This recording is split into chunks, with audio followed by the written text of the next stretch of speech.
Hey everyone, and welcome. Today, we're digging into a pretty big topic for a lot of families, what it really takes to become a safe driver in a busy place like Coquitlam. We're going to be looking at a source that zeroes in on one particular driving school, and it's claimed to have a gold standard method. So what does that actually mean? Let's find out. So let's start with a question for you, especially if you're a new driver or you've got one in the family. What's the hardest part about learning to drive around Coquitlam? I mean, really think about it.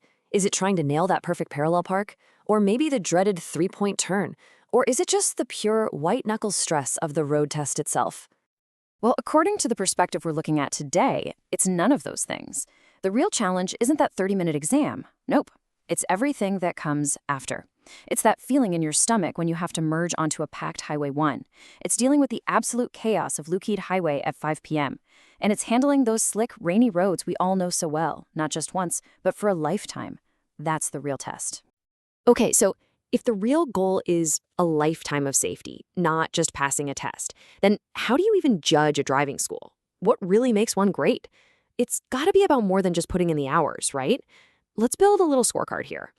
All right, here's what our source material suggests we should look for. First off, being ICBC-approved. That's the Insurance Corporation of British Columbia, of course.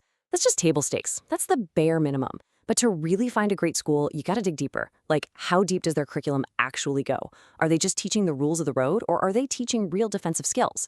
Is the practice time structured, or are you just driving around? And super important these days, are they using modern tech in tools? And what are their actual safety outcomes? This is how you start to tell the good from the truly great. So, with that scorecard in mind, let's turn to the focus of this analysis, Young Drivers of Canada, or YDC. They talk a lot about having a gold standard method. It's a pretty bold claim, right? So let's really unpack that and see what's behind it. And this quote right here, this pretty much sums up their whole philosophy.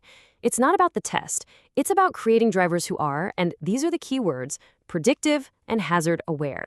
Basically, it's about teaching you to see problems on the road before they actually become problems. It's like playing chess with traffic.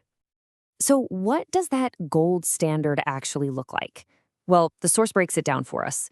At its heart is defensive driving. You know, always scanning, keeping your space, thinking ahead. But it also gets into the heavy stuff, like risk assessment and even emergency maneuvers. And they use this layered approach, which is pretty cool. What you learn in the classroom, you immediately go out and apply in the car. So it's not just theory, it becomes muscle memory. Okay, now this is a really interesting idea the source brings up. It's something they call the practice gap. Think about it. A student gets, an hour or two with a professional instructor, but then they spend maybe 20, 30, even 40 hours practicing with mom or dad. And the big question is that practice time actually helping? Or is it just time spent accidentally reinforcing bad habits? That's the gap. So how do you fix that?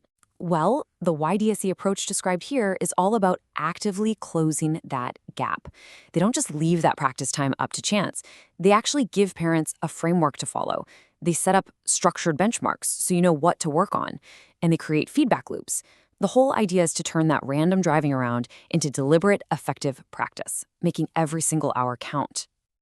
And, of course, in this day and age, they're using technology to take that structured practice to the next level, to make it smarter and way more measurable.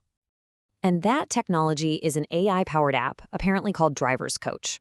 It does a bunch of things, like giving you real-time feedback and letting you run through road test simulations. But the real game changer, according to the source, is the practice metrics. It gives both the learner and the parent actual objective data on how they're doing. So it's not just, I think you did okay. It's, here are the numbers, here's what we need to improve.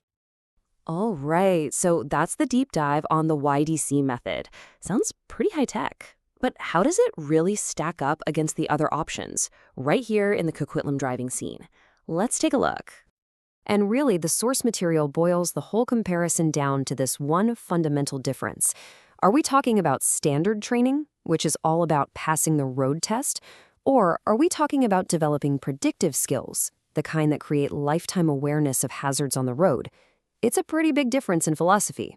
Okay, let's break down this comparison table from the source. You've got some other really well-known local schools here, Valley Driving, Burke Mountain, Actron, and you can see right off the bat, they are all IBC approved, which is great. But where this analysis points out the biggest difference is in that curriculum in tools column. See, while other schools are noted for solid local experience or maybe being more budget-friendly, the source highlights YDC specifically for that combo of a deep defensive driving curriculum plus that AI app we talked about. That's the key distinction being made here. So we've looked at the philosophy, the tech, the comparisons. What's the ultimate takeaway from all this? Why does any of this matter for the long road ahead? And really, here's what it all boils down to. The argument being made is that the true measure of a great driving school isn't just the pass rate. It's about the confidence and the skills that are so deeply ingrained, they stick with a driver for years and years, long after that instructor isn't in the passenger seat anymore. To back this up, the source points to a specific piece of data. Apparently, in a 2026 survey, YDC grads gave themselves a 4.6 out of 5 when it came to their confidence and their ability to spot risks on the road. And this is years after they took the course. So the argument here is that whatever they're teaching, it seems to stick around for the long haul. So we'll leave you with the same question that this whole analysis is built around. It's simple, but it's powerful. When you're looking at how to learn to drive, what's the real end game? Are you just preparing for a 30-minute test, or are you preparing for 30 years of safe driving?